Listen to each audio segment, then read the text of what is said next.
Le tourisme en réalité virtuelle sont des secteurs qui ont tout de suite su utiliser le caractère immersif du Web 3. Alors avant, on était beaucoup sur de la photo en 360 degrés et on pouvait découvrir des espaces.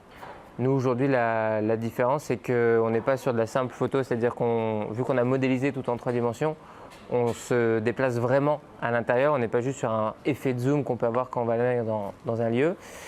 Et après, la grosse différence, ça va être dans toute la post-production que l'on va créer, tous ces contenus multimédia qui vont être riches à l'intérieur de la visite. On va pouvoir intégrer des vidéos, des photos, des documents, du texte également, et on va pouvoir se connecter avec son propre avatar à l'intérieur de ces lieux. C'est-à-dire qu'on décide de rentrer dans un musée, on a la possibilité de customiser son avatar dès que l'on rentre dans le musée et de pouvoir découvrir les autres visiteurs qui eux aussi vont personnaliser leur avatar au début et de pouvoir rentrer en contact avec eux en échangeant avec un chat, une vidéo, etc. Et donc la vraie différence, c'est qu'avant il y avait un côté immersif et aujourd'hui il y a un côté interactif.